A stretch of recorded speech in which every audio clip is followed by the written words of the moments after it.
Have you ever been asked, how would you describe yourself in an interview, and felt your mind go completely blank, even though you know you are strong at what you do? That moment trips up a lot of smart professionals, not because they lack value, but because they answer the question too literally. They think the interviewer wants adjectives. What the interviewer actually wants is evidence, confidence, fit, and a reason to keep picturing you in the role. Hi, I am Michael Akbar with Yes Career Coaching.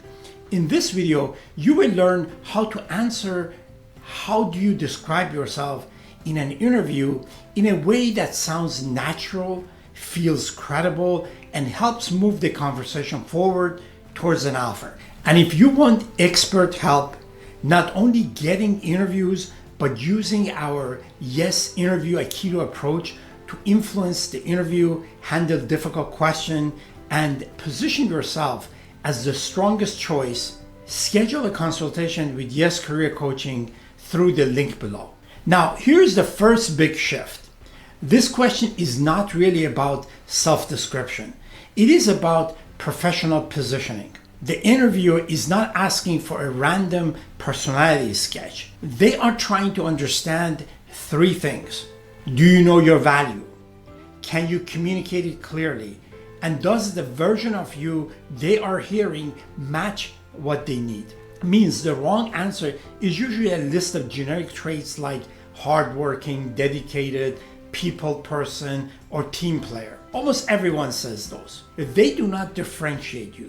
They do not create a picture, and they do not influence the interviewer. The right answer is more strategic. You want to describe yourself in a way that connects your strengths to the employer's needs and then proves those strengths with evidence. That is what makes the answer persuasive. So let's talk about how to do that. First, choose better words. Most candidates used weak adjectives because they sound safe, but safe is forgettable. Instead of saying hardworking, say results driven. Instead of organized, say methodical or process driven. Instead of good with people, say collaborative, persuasive, or relationship oriented. Instead of smart, say analytical, strategic, or solution oriented. The point is not to sound fancy. The point is to choose words that actually signal how you operate and how you create value. And those words should match the job.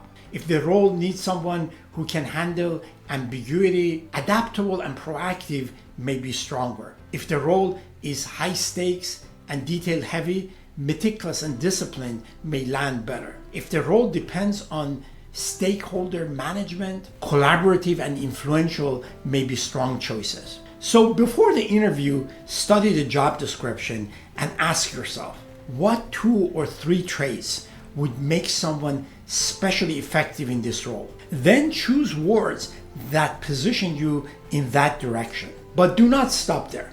Words alone are cheap. This is where most people miss it. The interviewer is not persuaded by the adjective. They are persuaded by the proof. So here's a strong framework. Start with a concise professional summary. Something like, I would describe myself as a strategic and collaborative operations leader who is especially strong at bringing structure to complex situations. I would describe myself as a solution-oriented project manager who is very strong at aligning stakeholders and keeping execution moving under pressure. Notice what that does. It sounds specific. It sounds role relevant. It gives shape to your professional identity. Then quickly connect that description to the evidence. For example, in my last role, I led a cross-functional initiative that had stalled across 3 departments. And by clarifying roles, improving communication, and tightening the timeline, we got it completed ahead of schedule. Now the interviewer is not just hearing a claim, they are seeing you in action. Then make the answer future-facing. Connect it to the job in front of you. Something like, and because this role requires someone who can work across teams and keep priorities moving, And that combination of structure and collaboration is a big part of the value I believe I would bring to this role. That is a much stronger answer than just saying I'm hardworking and detail-oriented. Now, let me take this a step further, because if you really want to influence the interview, do not think of this answer as the end of the exchange. Think of it as a setup for the next move. This is where our interview aikido approach becomes powerful. Instead of simply answering and waiting passively for the next question, you want to create thoughtful momentum. In other words, your answer should not only describe you, it should steer the conversation toward the employee's real priorities. One powerful way to do that is to answer, then ask a smart question back. For example, after giving answer, you might say, out of curiosity, when you think about the person who would be most successful in this role, what qualities tend to matter most beyond the technical requirements? Or you might ask, as you evaluate candidates for this position, what tends to separate the people who do well from the people who struggle? That is a very strong move. Why? Because now you are no longer just responding, you are gathering strategic intelligence. You are inviting the interviewer to reveal the real decision criteria. And once they do that, you can tailor the rest of the interview much more effectively. This matters because many interviews are won not just by having strong answers, but by asking strong questions. In fact, I would argue that one of the most underused forms of influence in interviewing is the ability to ask questions that shape how the interviewer sees you. For example, instead of waiting until the end and asking something generic like, what is the culture like? You can ask targeted questions that allow you to position yourself while learning what matters most. Questions like, what challenges would you most want this person to help solve in the first 90 days? Or, when someone really succeeds in this role, what are they doing especially well? Or what are the biggest frustrations or bottlenecks this person would need to step into? These questions do two things at once. They show maturity and strategic thinking, and they help you understand which parts of your background to emphasize next. That is influence.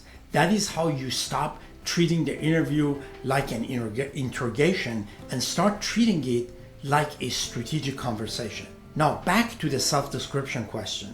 There are also a few traps to avoid. First, do not ramble. Keep this answer tight, usually under a minute. That is best. If you are still talking 2 minutes later, the answer is too long. Second, do not make it overly personal unless it is directly helping your candidacy. Third, do not choose words you cannot defend. If you say you are decisive, adaptable, influential, or strategic, be ready to prove it. Interviewers often test for consistency. If your self-description and your examples do not match, credibility drops. That is why practice matters. But the goal is not to memorize a script word for word. The goal is to internalize your positioning so you can deliver it naturally. At Yes, we help clients do exactly that. We help them identify the right message, the right proof points, and the right follow-up question so they sound polished without sounding rehearsed. And that matters because even a strong answer can fall flat if it feels robotic. Now, let me give you a simple model that you can remember. Think of your answers in 4 parts: identity, strengths, proof, fit. Identity is who you are professionally. Strengths are the 2 or 3 traits that matter for this role. Proof is the example that makes those traits believable. Fit is the forward-looking connection to what the employer needs. Then, if appropriate, add a smart question that gets the interviewer talking about what success really looks like. That is the kind of answer that not only sounds good, but influences the interview. So if you are wondering, How do you describe yourself in an interview? The best answer is not a list of flattering adjectives. It is a strategic message, one that makes the interviewer think this person understands their value, can back it up, and seems aligned with what we need. And if you can also ask the right questions, you gain something even more powerful. You gain control over how the conversation unfolds. That is one of the reasons so many professionals underperform in interviews. They prepare answers, but they do not prepare influence. They forget that the strongest candidate is often not the one with the longest resume. It is the one who can make the interviewer feel confident that hiring them solves a meaningful problem. That is the game.